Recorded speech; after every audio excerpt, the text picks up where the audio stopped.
প্রশ্ন হলো, সাবেক প্রধানমন্ত্রী বেগম খালেদা জিয়ার জানাজায় সাধারণ মানুষের পাশাপাশি আলেমদের উপস্থিতি এবার বিশেষভাবে চোখে পড়েছে। অথচ রাজনীতিবিদদের জানাজায় এমন দৃশ্য খুব বেশি দেখা যায় না। এর কারণ কি? খুবই গুরুত্বপূর্ণ প্রশ্ন।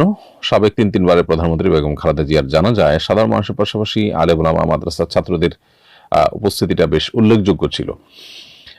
এর অন্যতম বড় কারণ আমি মনে করি যে বেগম খালেদা জিয়া ব্যক্তিগতভাবে তিনি ইসলাম প্র্যাকটিস কতটা করতেন বা করতেন না সেটা তো আমরা সেভাবে জানি না। কিন্তু একটা বিষয় খুবই পরিষ্কার, সেটা হলো আমরা আমাদের শৈশব থেকে বেগম খালেদা জিয়াকে দেখে আসছি যে তিনি কখনো আলেম ওলামা বা ইসলাম বা কোনো ধর্ম এগুলো নিয়ে কখনো নেগেটিভ কটূক্তিমূলক বক্তব্য অথবা আপনার এদেশের মানুষ ধর্মপ্রাণ তাদেরকে সংক্ষুব্ধ করে কোনো কথা বলতে তাকে কখনো শোনা যায় না। অথচ তার দলের কোনো কোনো নেতাদের কোনো কথা দেখা গেছে ওলামা একরাম আঘাতপ্রাপ্ত হয়েছেন বা খোঁচা মেরে কথা বলেছেন, কিন্তু তিনি এই কাজটি কখনো করেননি। এটির মধ্য দিয়ে তিনি মূলত তার স্বামী শহীদ প্রেসিডেন্ট জিয়াউর রহমানের যে আদর্শ সেটিকে ধারণ করেছেন।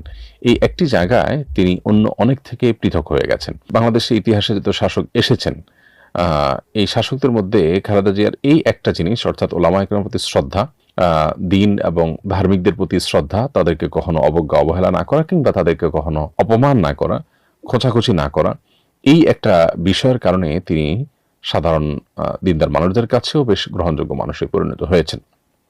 তাছাড়া প্রচন্ড রকমের মাজলুম হওয়ার কারণে বয়সেও এত জুলুমের শিকার হয়েছেন। পুরো পরিবার, তার ঠিকানা, আবাসন, জীবন সবকিছু যখন তছনছ করে দেওয়া হলো, তখন খুব স্বাভাবিক সাধারণ মানুষের সিম্প্যাথি তার প্রতি যুক্ত হয়েছে। আবার সময়টাও রাইট টাইম ছিল।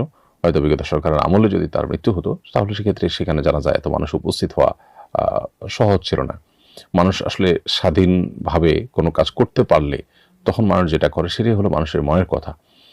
আর স্বাধীনভাবে যখন কাজ করতে পারে না তখন আসলে মানুষের সিদ্ধান্তের মাধ্যমে তার সঠিক যে অবস্থান সেটা সবসময় পরিষ্কার হয় না। যাই হোক, তো বেগম খালেদা জিয়ার বহুত্রী আল্লাহ তাআলা মাফ করে থাকে, আল্লাহ তাআলা জান্নাতবাসী করুন দোয়া করি।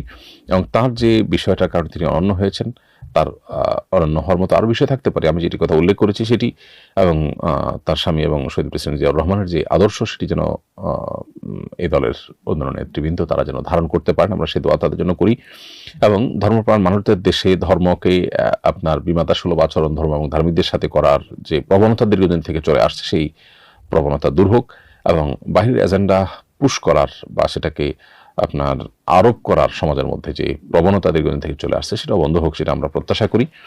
আবার দোয়া করি আল্লাহ তাআলা তার শোক সন্তপ্ত পরিবারকে সান্ত্বনা নসিব করুন এবং তাকে আল্লাহ তাআলা ভুল ত্রুটি মাফ করে জান্নাতবাসী করুন।